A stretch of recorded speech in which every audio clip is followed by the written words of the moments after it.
Well, hello, welcome everyone to Radical Reimagining. I'm Deven Wisner here with my awesome co-hosts, colleagues, and what I consider my eval family members, Libby Smith and Dr. Tiffany Smith. We won't go into too much about us. You can find out more about the project or us on Twitter or radicalreimagining.com. Really, more importantly, I'm very excited to welcome Rakesh Mohan, who has graciously agreed to spend time reflecting with us today. So welcome, Rakesh. Welcome. Thank you. Rakesh, Thank you very much. Yeah, Rakesh asked that I introduce him, which I'm honored to do, as I consider Rakesh, again, just an eval family member, mentor, and definitely my cooking coach on speed dial. No joke. So just a quick introduction. Rakesh is the director at the Office of Performance Evaluation at the Idaho State Legislature, where he leads bipartisan evaluation efforts to help inform decisions across the state. I've also, over the past several years, gotten to know Rakesh as a proud husband, dad, and grandpa, longtime AEA member and chapter author in Kylie Hutchinson's Evaluation Failures. You can find out more about Rakesh on Twitter, where he also shares some great reflections on eval and other things, gorgeous landscape photos, and what seems kind of like rubbing it in, photos of the best damn lunches ever. So I don't know. Every day it seems like a new great dish, Rakesh. So again, welcome. We're really excited to have you here today. Thank you so much, Deven and Libby and Tiffany. I really appreciate this opportunity to talk to you and actually understand more about your project, because it is a really nice project. And when I heard about it, when I saw some of your tweets about this project, it caught my attention because the key words were being more human and making connections, building relationships. And that's what as I get older, that's what I've been focusing on, especially for the last 20 years. I've been really working hard at building relationships and connecting with people and building trust, and how we can be more human in our work and in our daily life. And sometimes that work and daily life could be not could be, but often are overlapping. And then you don't know which part was the work and which part was your just daily life that you are living according to your values. So I think just the purpose or the mission of your project is very inviting, and that's why I said I would love to chat with you all. Thank you, Rakesh. I think it's really interesting too that that's the piece of our project that you picked up on, because I want to reflect back real quickly on the AEA 365 blog post that came out last week, part of our week on relationship, trust, and connection, because I think that's what's really interesting about the work that you do is, Deven mentioned the office that you work in is a bipartisan office, and I think it's something, that we don't see in many state governments right now, the ability to work in a truly bipartisan fashion. And that was a piece I really picked up in your blog post, that it was your focus on building trust, building relationships that made your work possible. So I don't know if you want to add a little bit to that about how you bring humanity to your work when working between the two sides. Sure, Libby. I think one minor nuance here, we prefer to call our office a nonpartisan office rather than a bipartisan. We work for an equally bipartisan oversight committee. The committee that oversees us, the committee that gives us assignments, it is an equally bipartisan committee. And being equally bipartisan is a big deal in Idaho, because Idaho is an overwhelmingly Republican state. It has only 20% Democratic members in the legislature. All the statewide elected offices are held by Republicans, and all the committees, legislative committees, are chaired by Republicans, and the majority membership on all committees is Republican. But this is the only committee that has equal number of Republicans and Democrats, equal number of senators and House members, and it is co-chaired by a Republican and a Democrat they alternate chairing the committee meeting. So, and we staff are nonpartisan. We just don't get into either side, politics of either side. And we try to understand what that politics is, but we don't take sides. And because of this environment, our task is to be nonpartisan. Our task is to work for an equally bipartisan committee. And being in an environment that is overwhelmingly controlled by one party, we have to go beyond thinking about our work in terms of who we work for and what we do and why we do it. And otherwise, it is not going to be meaningful. So many years back, when I started the work 17 years ago here, one senior committee chair asked me, Rakesh, who is your boss? And I said, at that time, my boss is the legislature, but specifically, my boss is the Joint Legislative Oversight Committee, that 8-member, equally bipartisan committee. And he said, that's a good answer, Rakesh. That's what I was expecting you to talk about it.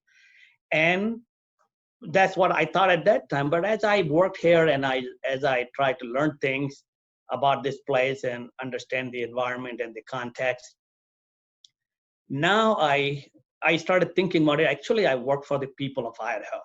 I don't work for the legislature. I don't work for the oversight committee. Yes, they give me directions. They give me write my paycheck, and but I work for the people of Idaho. They have placed their trust in my office. They have placed their trust in me, and I have to uphold that trust. I have to maintain that trust.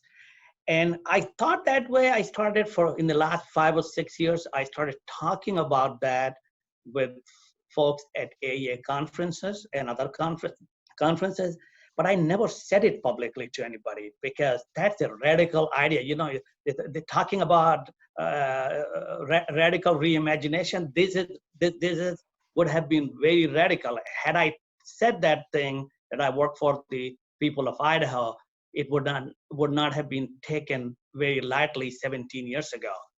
And still I was not sure. So it was not this year, but the last year, I went in front of the budget committee to present my budget request. That's the most powerful committee in the state of Idaho. And I was talking about the office and what I do. And I said, and I had thought about it. I spent all night thinking about it. Should I say it that I work for the people of Idaho or not? Is it a prudent thing or it's not? Should I be just practical and not say it? And then I decided not to say it.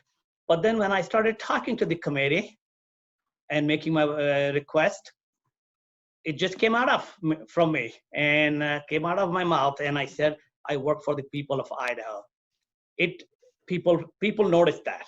People immediately noticed on that committee. And the good thing was that several people showed their facial expressions, but the committee chair nodded his head in agreement. And that was a big relief for me. Now everybody knows who I work for and why I work for it, because the purpose of the office is to make public policies and public programs better for the people of Idaho. Long answer. But it was a really good one. And I followed you right through that, because as soon as you posed that question, I was like, he works for the people of Idaho. So I think that's really a good reflection too on this arc of questions we've had about how our values come to the surface in our work and over time and how they evolve. So I really like that. Thank you. Yeah, and I think that leads really well into just being able to ask you the question. I mean, we've all been reflecting this month on what it means to be in service to others. So what about you, Rakesh? What do you think it means to you to be in service to others? So I give some thought about it, and especially after listening to some of the people, a couple of your guests, Tom and Jara, and also following the discussion on Twitter about what's happening in the country and around the world. So I thought about this thing, and growing up, I grew up in the 60s and 70s in India, surrounded by abject poverty, just abject poverty. So I saw extremely poor people, extremely marginalized people, extremely disadvantaged people. But we did not use the word equity. Even we did not use the word equality or justice and privilege and power. Those words were not used by it. But what was said at that time by our teachers, by our parents, that we are blessed with many gifts and many privileges. And we need to give something back to the community. We need to do something for other people. And that kind of stuck with me always. So that's one reason. But there is another reason. I personally consider there has to be a good reason for me to survive some of the very serious illnesses that I had in first 2 years. And because I survived those illnesses, I must do something with my life, do something to give back to the community. And those illnesses, by the time I was 2, I had survived tetanus, I had survived cholera, and I was bitten by a rabid dog over my left eye. And we were so poor, we could not even have a doctor or anybody. We could pay for medicine, and the medical facilities were about 60 miles far away. But there was a doctor somehow who knew somebody where my maternal grandfather worked, and he agreed to come to our house to see me and treat me and charge nothing. So I have to be very fortunate. I have to be very lucky. And I feel like I have to do something with my life. And to do something with life is to make it more meaningful for other people. And that's what service means to me. Wow. Thank you for sharing, Rakesh. It's a beautiful reflection. Definitely. Wow. Yeah, I really love that idea that, you know, when we have survived things like you have, that you can find your purpose in just knowing that because you are here, you know you have a purpose. Yeah. Yes. Mm. Well, I think that's I don't know. I reflect and resonate just with the appreciation of your willingness to come and share and be human with us, and I'm sure others will also find a lot in that as well. So thank you again, Rakesh, for spending this morning or afternoon with us, and we look forward to hearing others' reflections as well. Thank you Thank so you much, very Rakesh. much. Yes. Thank Thank you. you. Thank you so much. Thanks. All right.